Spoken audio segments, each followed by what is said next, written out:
but anything that unfinished project is going to be the first person across the street.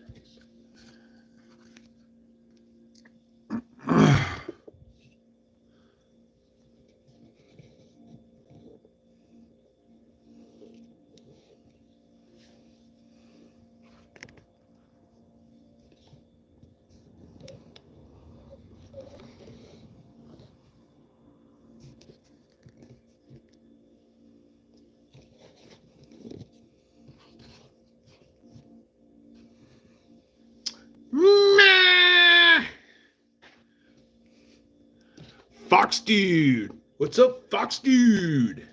Kind of makes me think of Otto from The Simpsons talking to Bart. Hey, little Bart Dude!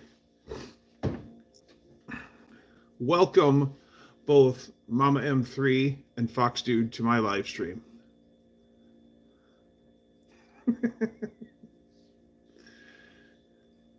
So I figured out what was making the big glare, Colleen.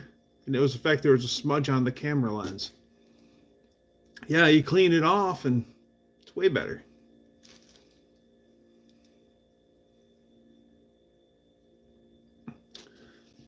Had a pretty ho-hum weekend. Just went to the hardware store and got paneling and stuff. Matter of fact, it's right there. Now it looks like textured brick. It's just flat, cheap paneling, but it's three-dimensional. Like, you almost think to touch it and think that it's going to have texture, and it doesn't. It's pretty cool. It's going to go on the east wall of my bathroom. We're putting in a shower stall, and we're trying to put a new shower stall in as minimally invasive as we can. Max, hello. Welcome to my live stream. Welcome to the Wolverine Garage.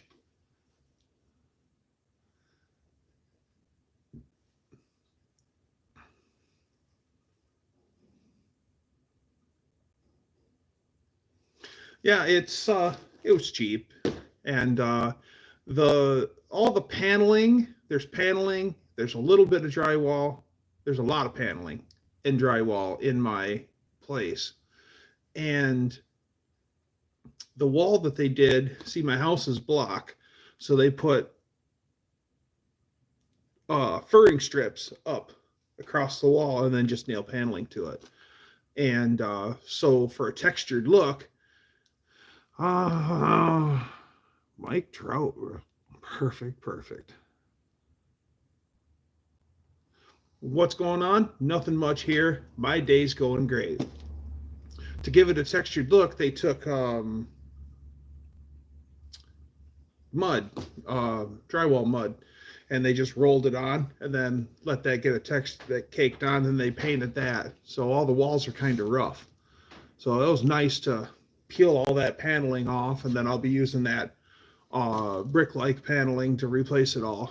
And it's a lot of earth tones in the house anyway, so that red brick. And ironically enough, it will be in front of the block wall, so it's kind of true.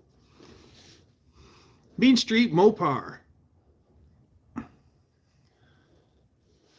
Welcome. So, yeah, bathroom's on the way. I get to work on it weekends because my lady works nights, so I don't want to make a lot of noise. Like, I'm going to be able to get my paneling cut this week, but I won't be able to install it. I might be able to go in and do test fits, but not actually whip out tools. And so I should have at least the paneling cut this week. And make all the noise out here in the Wolverine Garage instead of bringing it in the house. There's all sorts of... Oh, yeah. I've been cutting a lot of wood. I've been playing Wood Butcher. Oh my gosh, I got the hearts. I didn't even know I had that.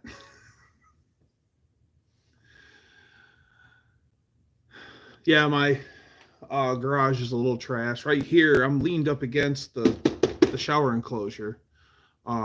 So, yeah, I get to play Bob Vila for a while. It's all right.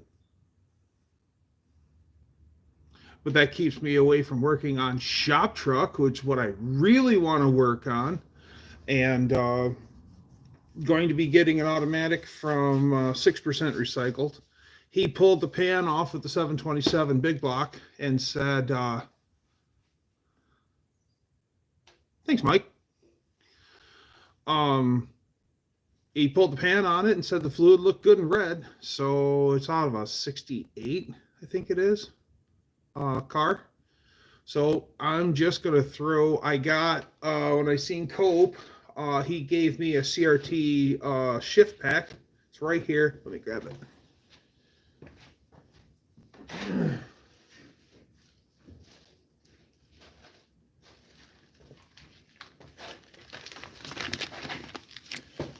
I got a filter, new filter.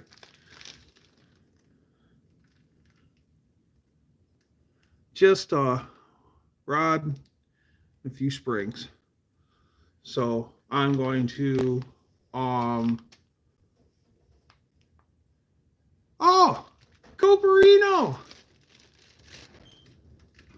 I'm just showing off your wares. So yeah, I'm going to be throwing a CRT shift pack into that 727, and I got I think it's an old Bama converter. I got it for $100 off of a Mopar guy, and I think it looks up to be like an old Bama converter it's got that part number on it. I don't know what it is, but I'm hoping it's a 2500 stall converter. And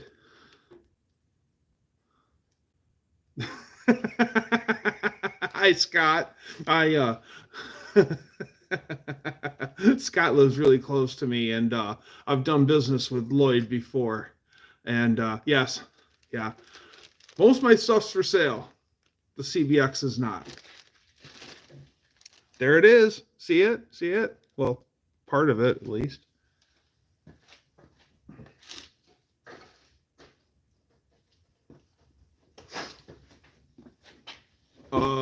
Friday after work, I went to a yard sale, and I went to the Garage Mahal, people. It was awesome. Walk into this humongous garage. It's probably 60 by 120 or 60 by 100. Tool bays in the front, tractor shed off to the side, and it had heat. It had the radiant heat in the corner of the room on both sides, and had a above ground hoist, a 2-poster in it, and yeah, it was really nice. And the guy had a 80s Amoco sign that lit up in his shop, and that thing was probably 6 foot by 6 foot. It was pretty damn cool. And I got a tripod for a lead propulsion device, and to rest the end of it so you have a more steady lead propulsion. And looked at that, and it's made of metal, and it's pretty skookum, and for $5. And I said, I could totally make that into something for my YouTube channel. So heck yeah, I'm totally paying $5 for that thing. And yeah, so it only goes about that tall, all extended, but I think I can modify the top because there's bits that snap into it, and it just has a ball. It's just a 1/2-inch shank with a ball bearing retainer on it. So as long as I found something like that, I can put whatever I want.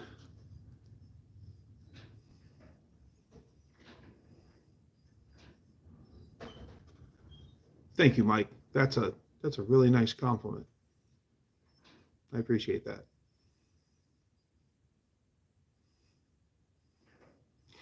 Main Street Mopar. No, I won't have shop truck ready for no name. But my goal is to have shop truck lot drivable, meaning, jimmy up my fuel system, hit the key, put it in gear, and just be able to drive it around the property, because vehicles that move are way easier to move when they run. That's what I meant to say. They're easier to move when they run.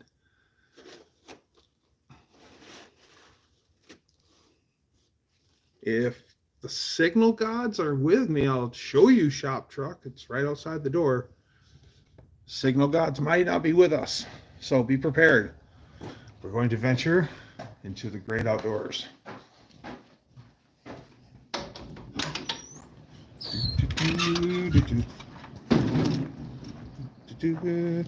All right, cool. It's about as far as I dare to go. But there's shop truck, patiently waiting for her big walk. I sourced it with as much rust-free parts as I could find and afford. I was choosy about what I got. The cab on it is amazing for a 92. Sorry, it's all jostling, guys. All right, cool. Let's get back to this Wolverine garage, shall we?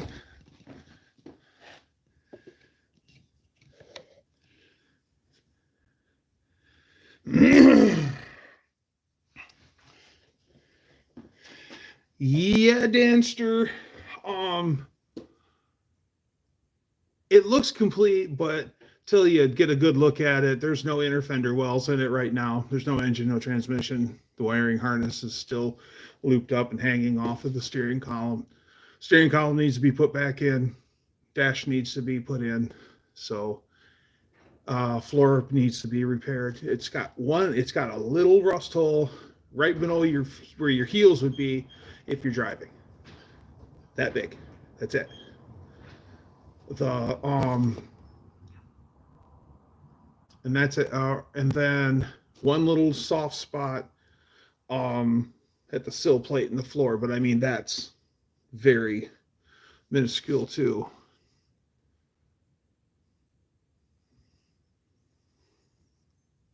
So so she's just light tossed together, and we're probably going to be taking the front clip off of it again.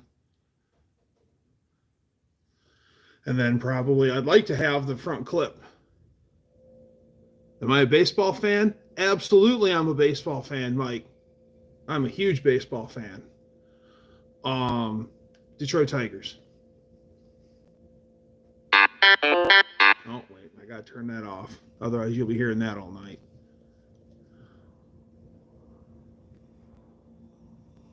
Do.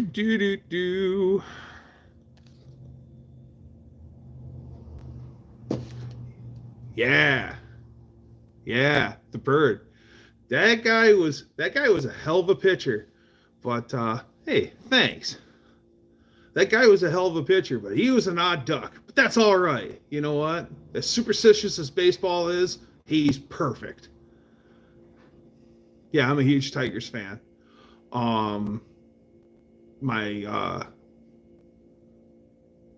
That's cool. Big Red Machine. You'll be happy to know that I got to meet and shake the hand of Johnny Bench. We went to hey, thanks. We went to Cooperstown, New York in 2018 because 2 Detroit Tigers went in to the Hall of Fame. And then while we were there, we were waiting to get our stuffed autographed by Mr. Tiger, which is Al Kaline. And he's like the legend of the Tigers. And that was his last appearance at Cooperstown, and he passed soon after. So, yeah, the last chance we got it. I got his autograph, and so did my friend Adam.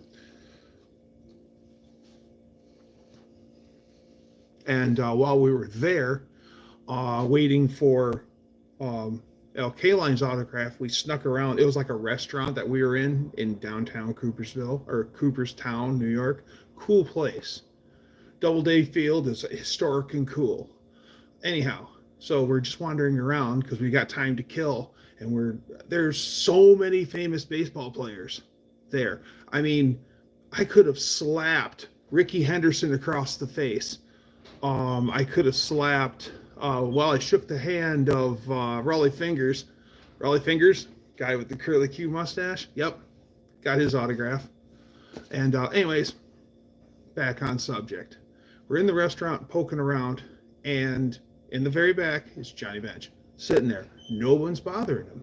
We come up, we say hi, and I'll tell you what, it was like running into an old friend at the bar. That was how personal Johnny Bench was. What a great guy. I was not a Cincinnati Reds fan at all. You know, I mean, Pete Rose was a great Cincinnati Red, and when he played for him, and that was about it. And I walked out of there going, wow, I'm a Johnny Bench fan. What a great guy. And we took like 10 minutes of his time before his crony said, hey, you need to kick off. But, you know, for that, like 10 minutes, though, it was really cool. It was really nice meeting Johnny Bench.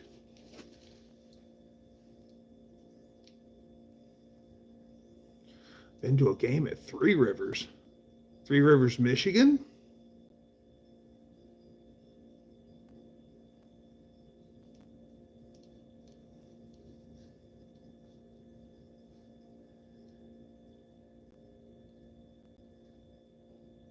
In Pittsburgh.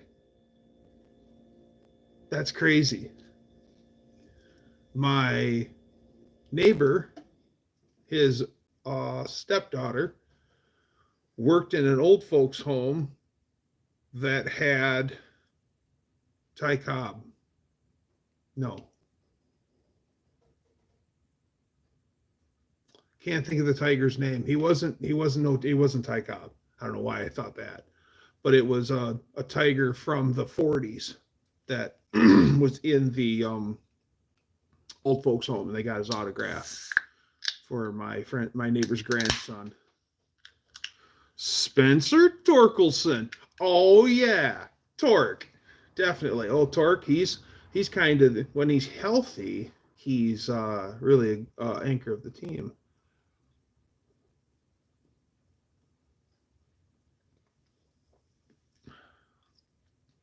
Yes.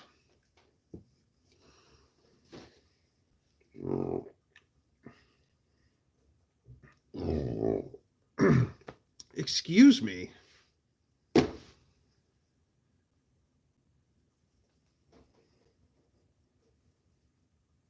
Why is all the writing backwards in the image? Oh, because it's the front-facing camera on my phone.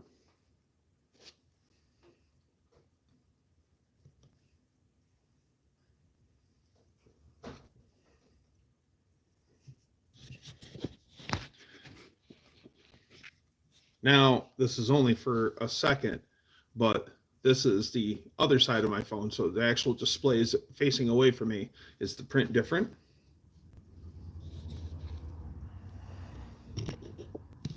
Woo, am I getting everyone dizzy?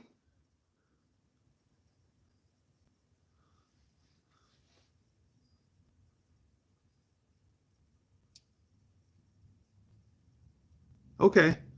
My favorite though is the 80s Tigers, the Bless You Boys, and that's my favorite era. That's when I really became a hardcore Tiger fan.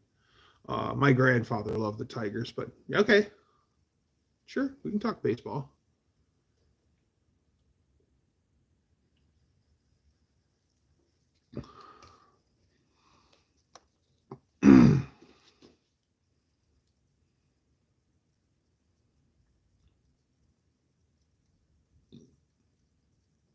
Yeah, I can't read the chat that way.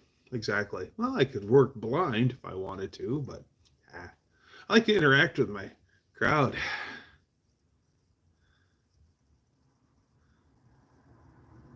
Very good to me. tonight. I consider myself, the luckiest, man, and all baseball.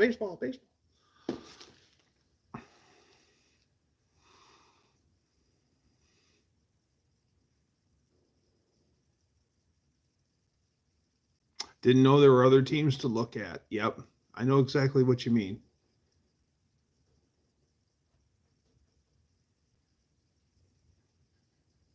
Thanks, Mike. Have a good time, man. Nice talking with you.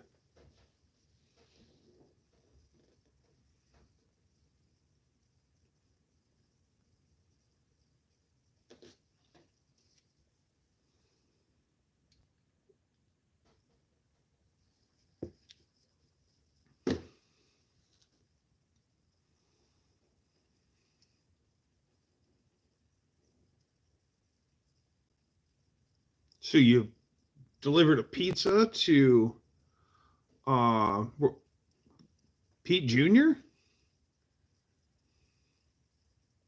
Thanks, Martin.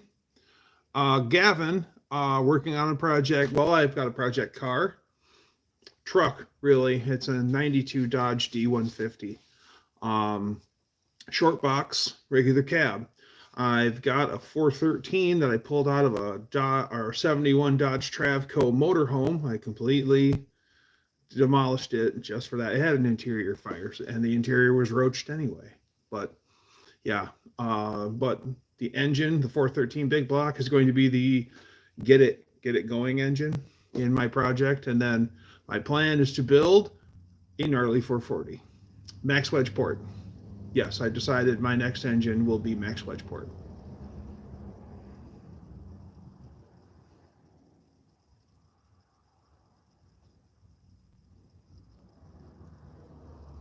Yes.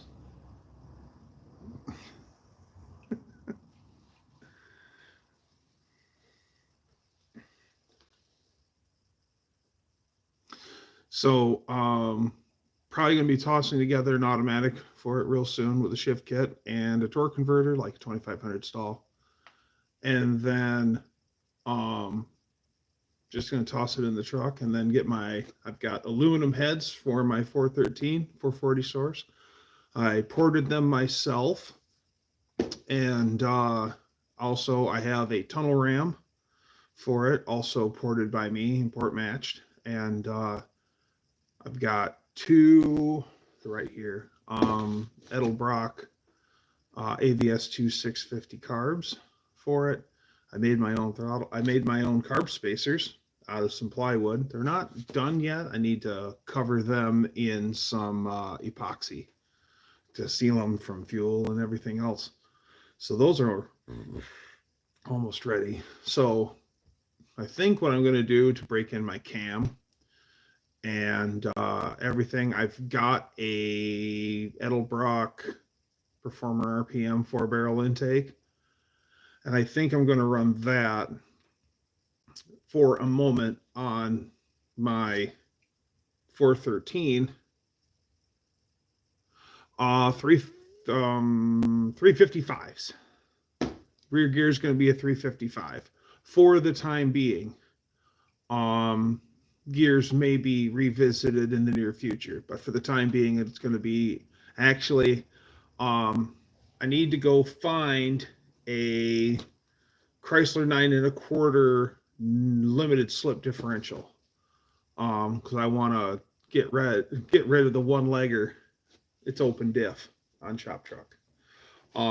Dutch Guy's Garage hooked me up with a really bitchin' cast aluminum finned diff cover for a 9 1/4, and it has a humongous, and I mean it's like 10 inches by 8 inches, or something of that size. It's a big, huge, protruding polished ram's head. And he says, I've had this for like 15 years and I haven't used it. It's brand new and I want you to have it. And he sold it to me at an amazing deal.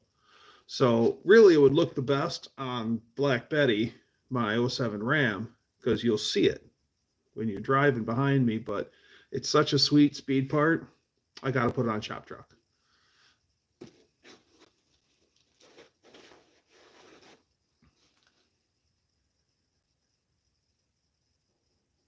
For a couple of 120 millimeter fans. Oh, for your computer. Yeah, I had to make like 11 of those before I finally got it right. And it was kind of fun to keep making the same part because I could see how much I improve as each one I made.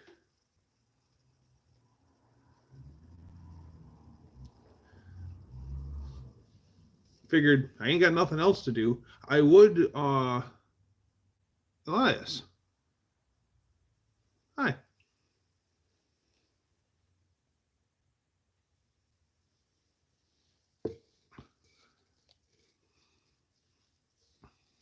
Ooh, and a spool.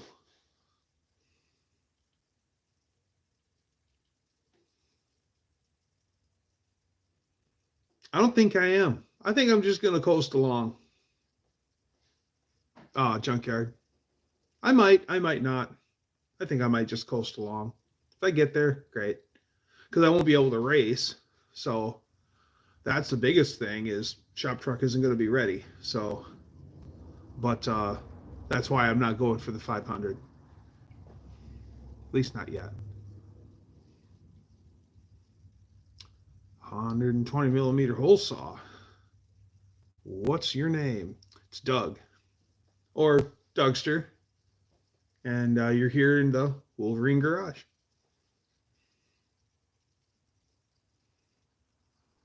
Bring the bike or the VW. I am not going to be driving the VW, unfortunately. I am 10 pounds of poop in a 4-pound sack. I can barely fit in the passenger seat of it, to be perfectly blunt. That's Lady Dougster's VW.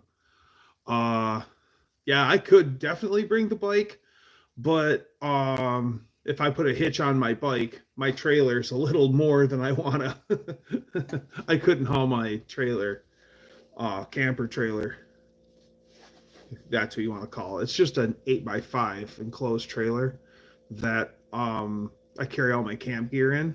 And then once I set up my camp, I'm not using my trailer. So now I have a little bed that I made out of a bunch of plywood.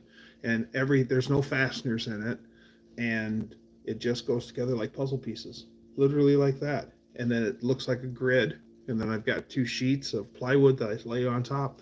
And that's my bed riser. It's perfect too. It is perfect. Get out of bed and set your feet flat on the floor.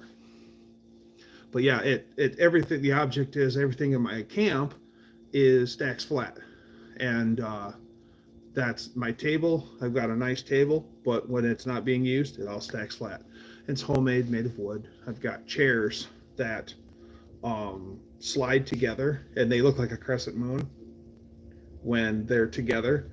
And then when you're ready to set it up, you take them apart, and then you put one piece inside the other, and then it's a chair that's kind of an X. About like that.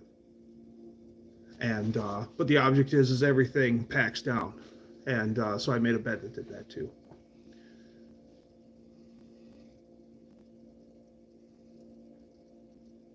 I am from Michigan, the great state of Michigan. We give America the high five. And if you want to take care of your, or pull out your Michigan map, Detroit is here. I'm here.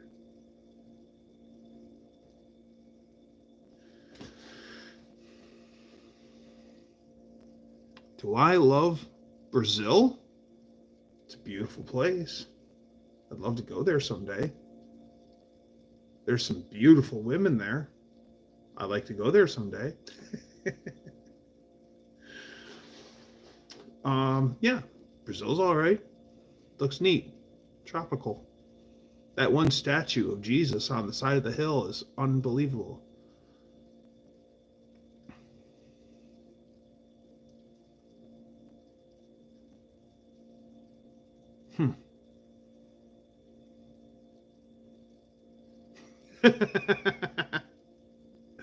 Saginaw, Michigan is here. It's here in the crook of the thumb, and this is the Saginaw Bay on the east side of Michigan. And some damn good fishing to be had in Saginaw Bay, my friends. Damn good fishing in Saginaw Bay. We used to drive out every weekend to Saginaw Bay for fishing. 2.5 hours to fish, and then 2.5 hours home. But we usually we'd come home with a crap load of fish. You want to go to Kalamazoo? I'll take you to Kalamazoo. I'll show you all over Kalamazoo. Kalamazoo is cool. Kalamazoo is cool. Junkyard, come on over. I'll show you. Syria. Hello. A cat named Kalamazoo. There's an old song. What's there to see there? The OG Gibson Guitar Factory is one. Two, Shakespeare Fishing Products is from Kalamazoo, Michigan. So the Shakespeare building is still there. Now it's a bar called Shakespeare's, but it is in the original Shakespeare building. Three, Gilmore Car Museum is in Hickory Corners, north of Kalamazoo. And there's a great car museum there, one of the nationally ranked museums around. And I live probably 12 minutes away, 15 minutes away. It's a short country drive to the Gilmore from my house. You've got, so Gilmore, and he also they sold cars. So there's Gilmore GM dealerships around here. They also sponsored AJ Foyt 1 year in Indy cars. So if you look at the famous AJ Foyt red Indy car and you see the Gilmore G on the nose of the car, that's for Gilmore, Jim Gilmore. So there's a lot going on in Kalamazoo. You've got Checker Cab was out of Kalamazoo. They actually called Kalamazoo Mini Detroit. Yeah. You've got Western Michigan University, and they've got the old school is still there. The original university that was built in like I think it was in the teens, and the windows are like 10 feet tall, and they're like 4.5 feet wide. They're just these huge towering windows. There's a bunch of beautiful cement work, and it's in the old part of the old university. It's really cool. Yeah, you want to come to Kalamazoo. Come up. We'll take you to Kalamazoo. Hell yeah. Kalamazoo is cool.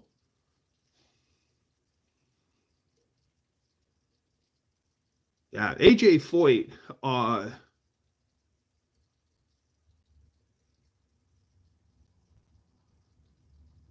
hey Dutch, nice to see you.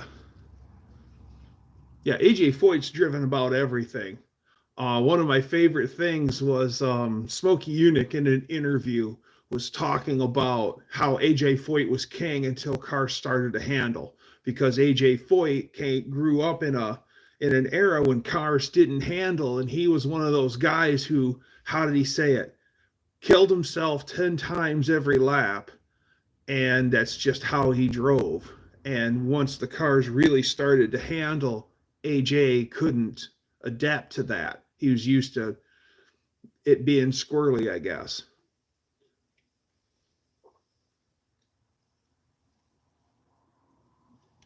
Yeah, Kalamazoo is way cool. If you go up to Gull Lake, that is north of Kalamazoo, and I am from the southwest Michigan. I'm probably half an hour away from Lake Michigan. Due west of me. Half an hour? Half an hour? Yeah. Yeah, we could totally be in Kalamazoo. Yeah, half an hour. Oh, very cool. Yeah, a lot of people just call it Kazoo. Hey, there's also an old song from the 40s, and it's by Glenn Miller. I think it is Glenn Miller, and it's called "I've Got a Gal in Kalamazoo," and that's a catchy one. That's one of those tunes you hear, and then later you'll be going, it's still in my head, man.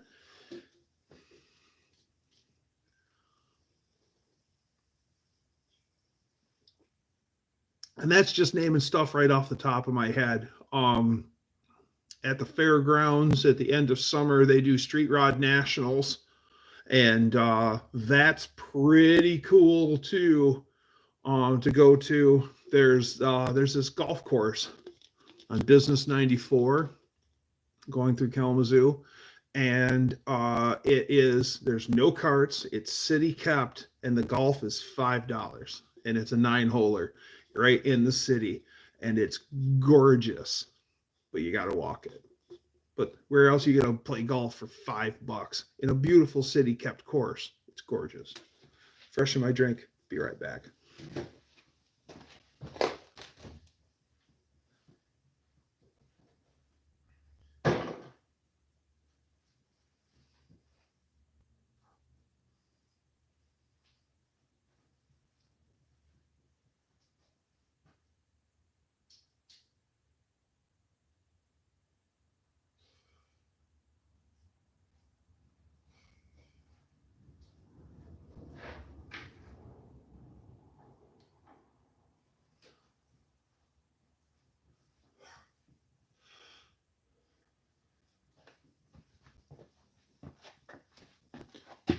Hey, quit looking at my stuff, man.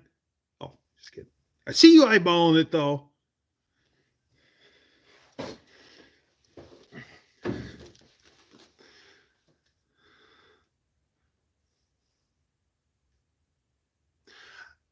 I don't know. Sort of. I don't know if Kalamazoo has an actual zoo, like an animal zoo, but, and this is another cool thing that's going to make Junkyard want to come up even more. We have the Air Zoo, and it's there's a SR-71 Black Hawk in the building. There is a lot of really cool aircraft stuff, and then it's on the grounds of the airport, and you go to the outbuildings, and they've got like training capsules for like a Huey helicopter. Like it's just the bulkhead wall, like where the cargo area would be, the bulkhead wall, and then it's just the front and the controls to a Huey, made rigid so people can get in and out of it. And they have a whole room dedicated to that. A lot of them are taken out of fighter planes, which is so cool to get up to and look at the control panels and everything to these fighter planes. And they've got like big radial engines on display, and Allison Aircraft 12 cylinders that came in the Spitfires and the Hellcats. And go Twins. Minnesota, win Twins. Yeah.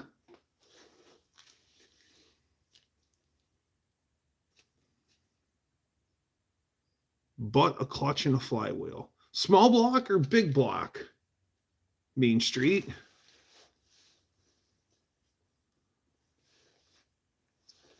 Win Twins. Yeah, my friend's all about the Minnesota Twins.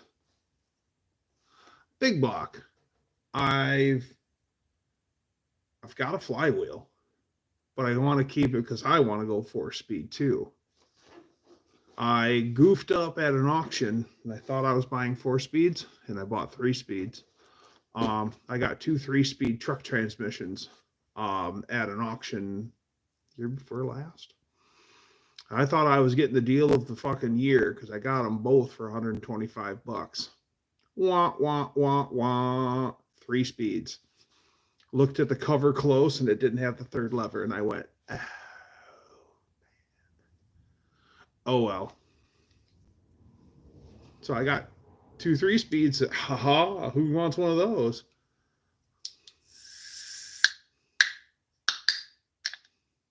Exactly.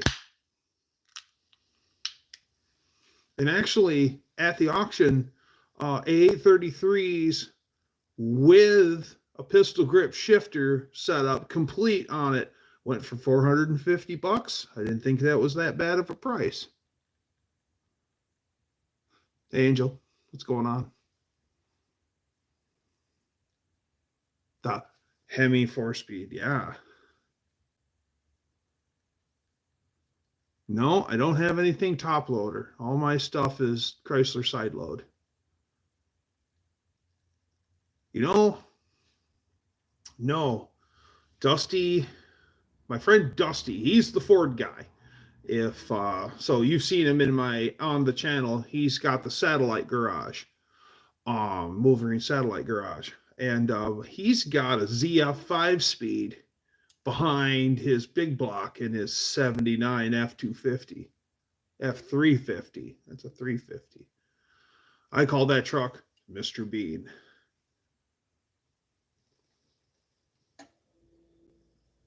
A bad fucking truck. It's no top loader stuff.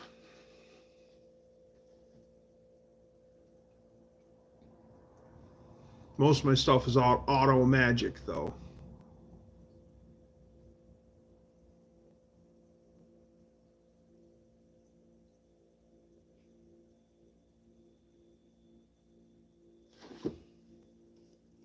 '18 spline Hemi 4-speed.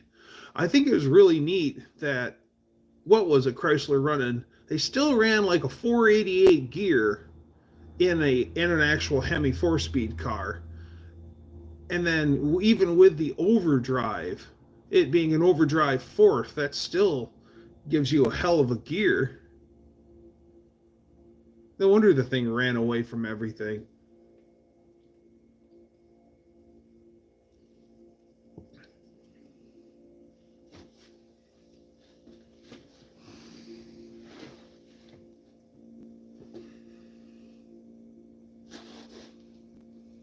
Yeah, everything's 727 right now in my world. And Hubert's Projects, my friend Alex, he's got a mid 80s Dodge truck that's called Plastoram. And Plastoram is due for a cab swap. The cab is so bad on Plastoram that you can get it in the vehicle and you can push up on the roof like this, and you can see the edge of the glass, and then you can set it back down on top, line up the gasket and everything, set it back together. That's how bad it is, and the floor is worse. The truck is sad. So Alex was like, I'd like to get a cab for this, and then me, I'm like the Craigslist super, or I'm like the marketplace super sleuth. I found a cab for him in Luther, Michigan, which is over by Cadillac, Michigan. So we're talking here. And I'm like, that looks to be a pretty damn good cab for the money. And sure enough, it was. And I'm like, hell yeah, not bad from just looking at pictures on Marketplace. But yeah, so we're probably going to be doing a cab swap on that. But it also has a reverse manual valve body in its 727, and he doesn't want it. He wants it back to an automatic shift. So I'm probably going to be pulling another one of my 727s excuse me, valve bodies out, and I'm going to swap them. And so I might have a badass, it's probably a cheetah or something that I don't want because it won't have low band apply. Excuse me. But still, reverse manual valve body for a Mopar. Better than a swift kick in the pants. So, yeah. I'd be delighted if it was like an actual CRT valve body, but it's probably like a Cheetah or something else. Brand X.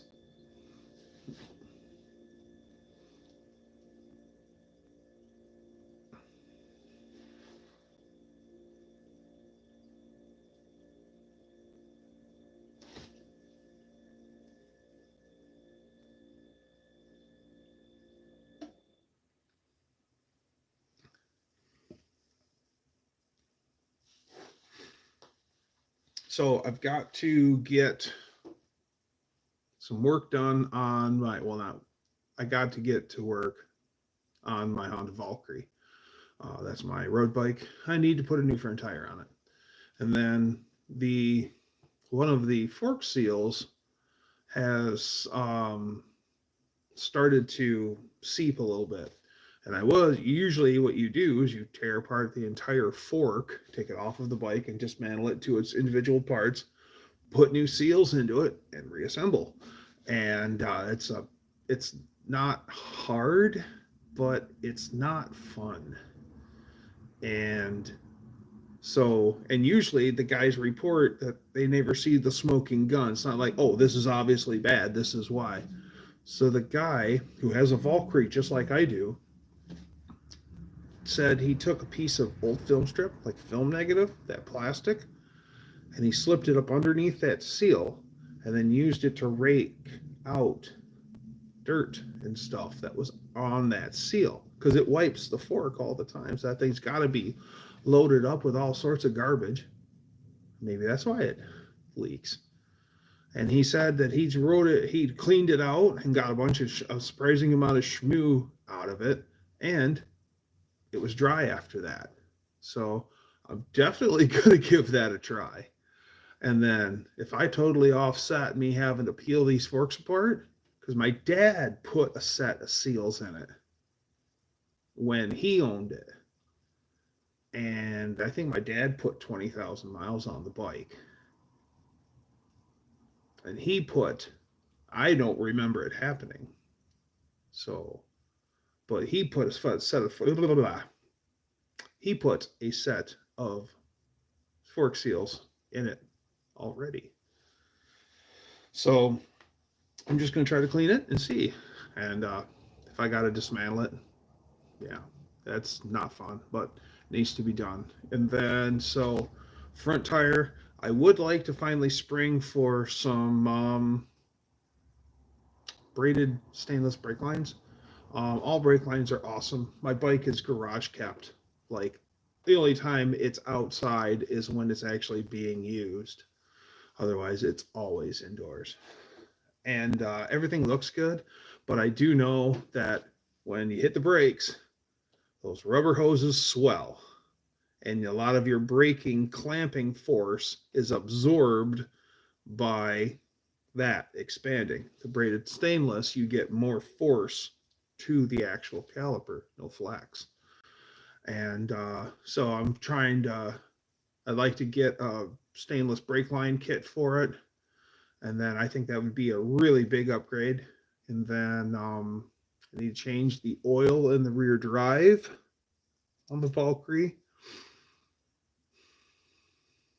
We're good for the season.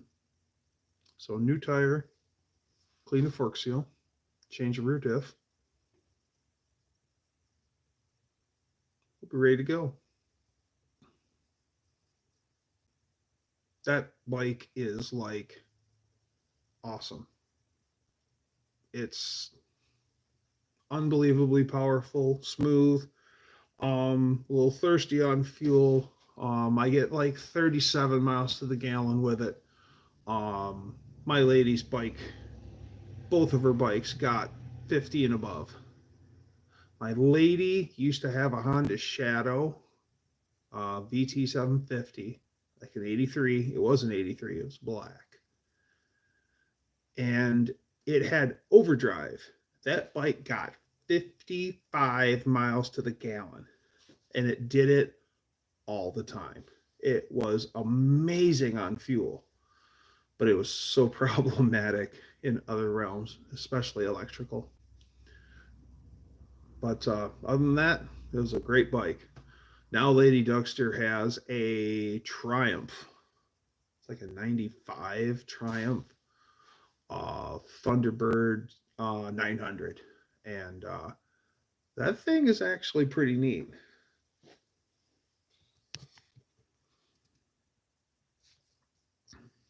The chat has absolutely stopped. I don't know if nobody's responding or what. Hey, give me a potato if you can hear me.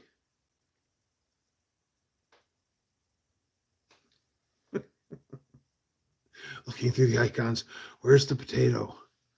I can't find the potato.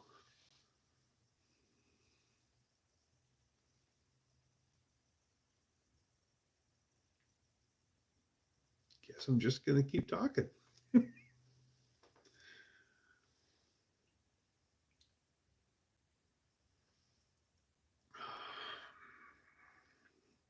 6% recycled. Showed a video the other day of a 1980 Toyota Land Cruiser, the FJ series, and I can't believe how much it's still the same truck it was a decade before, because I've seen a 1970 FJ and they don't look any different. I was really surprised that they made that same body style that long. And what a cool vehicle, though. The original Toyota FJ, which is basically a GM inline six. And the wheels are GM bolt pattern. Yeah, Toyota bought that engine from Chevrolet, from General Motors. And they reproduced it to the letter with Toyota part numbers on it. It's all Chevy stuff. Toyota made they took Dodge Red Ram Hemis and they sent them back to Japan and they reverse engineered off of them, and that's how they designed their Hemi series engine. And there's a lot of similarities, obviously, in the Toyota Hemi series. That's just like a Red Ram. Interesting.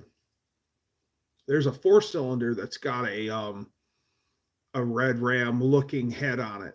Like you could almost bolt on a Red Ram tappet cover. It's that close for a 4-cylinder.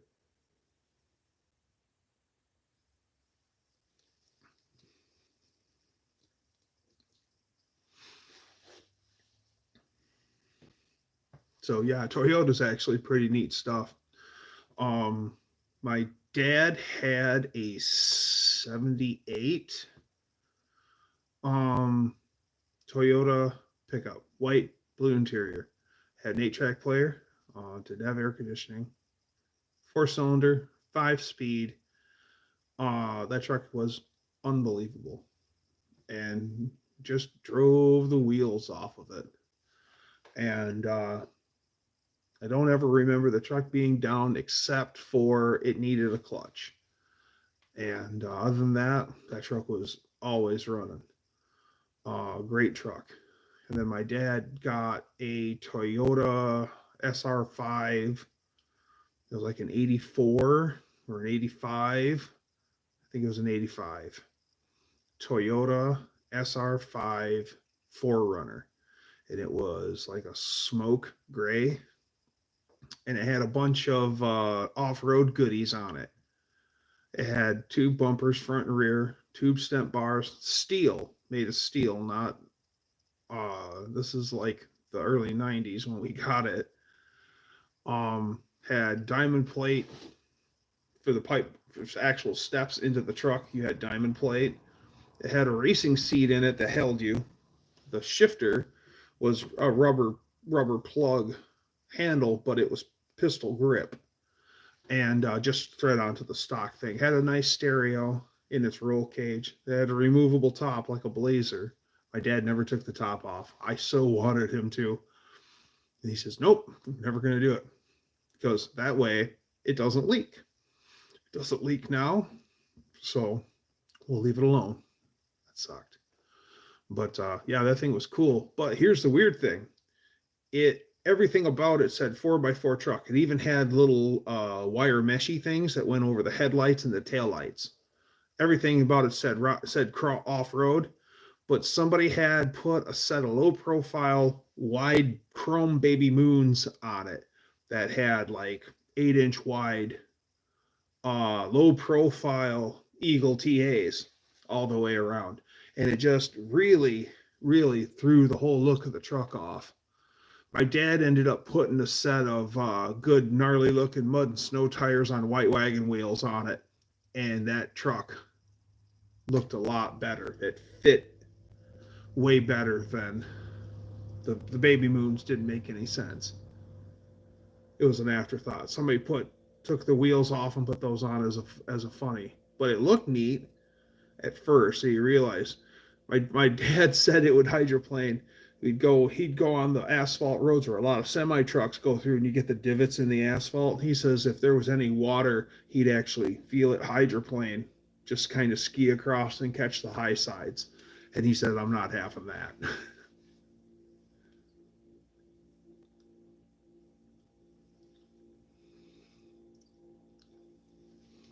I don't know if the chat has just left the chat or what.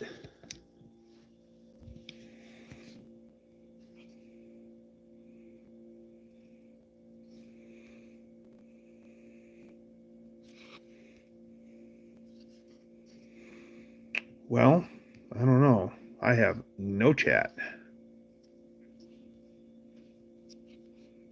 Except Danny Boyd saying, I've got an extra top loader for my truck. Oh, I thought you said, do I have a top loader for you? Sorry.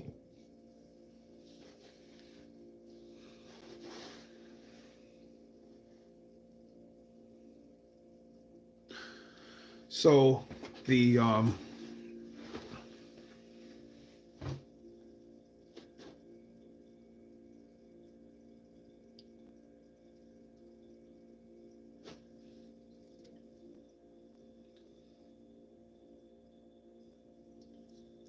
well, I guess it's almost been an hour, and I really appreciate everyone tonight. Let's do it again. Same Dougster time, same Dougster channel. That was suggested by 6% as my closer. So, come again next Monday. We'll do it all over again here on the Wolverine Garage. Good night, everybody.